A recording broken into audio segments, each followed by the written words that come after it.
Avec 80 jours voyage, donc c'est l'agence que j'ai fondée il y a 11 ans maintenant, qui s'est fait une spécialité justement des voyages sur les volcans actifs.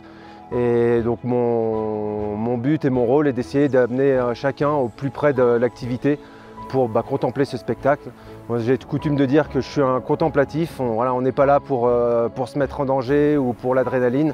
On est vraiment là pour voir de belles choses. L'intérêt de venir bivouaquer sur les volcans, c'est qu'on peut se permettre de venir au plus près de la zone active, au plus près de l'activité éruptive. Et ça permet d'être sur place la nuit pour observer la nuit, où c'est là où on voit le mieux le rouge, notamment sur un volcan explosif comme ici sur le Fuego, où la nuit on voit vraiment les projections partir en feu d'artifice bien rouge, ce qu'on ne voit pas en journée où c'est plus gris, on mesure la violence mais on n'a pas ça. Et c'est vrai que le fait d'être sur place, ça nous permet de jouer avec les créneaux météo, de jouer avec l'activité éruptive et d'être aux premières loges pour profiter de spectacles et d'être un petit peu des privilégiés de l'observation de l'activité volcanique. Alors c'est vrai que chaque volcan est différent, chaque volcan a une marge d'approche qui est différente, plus ou moins facile.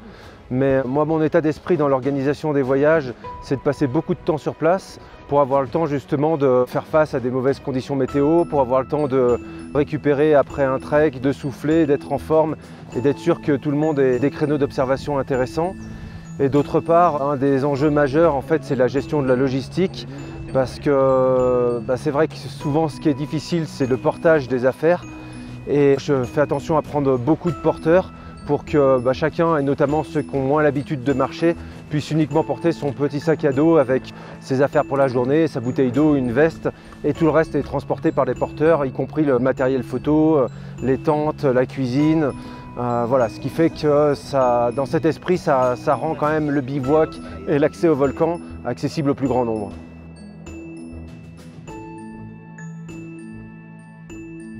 Je pense qu'une fois qu'on vient voir comme ça une éruption, il y a un côté assez addictif.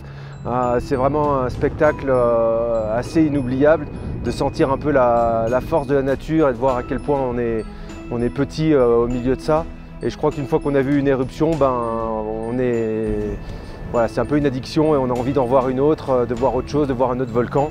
Donc je crois que c'est un spectacle qu'il ne faut pas hésiter à faire et passer un petit peu outre ces peurs du bivouac, du camping, d'un hébergement évidemment un peu sommaire, et que ça en vaut vraiment la chandelle, quoi. Observer en privilégié un spectacle de la nature qui est vraiment inoubliable, quoi. Donc voilà, et en plus on a la chance d'avoir derrière nous le Fuego qui fait un point d'honneur à conclure l'interview avec un joli panache. Donc voilà, ça donne un petit peu une illustration de ce pourquoi on est là.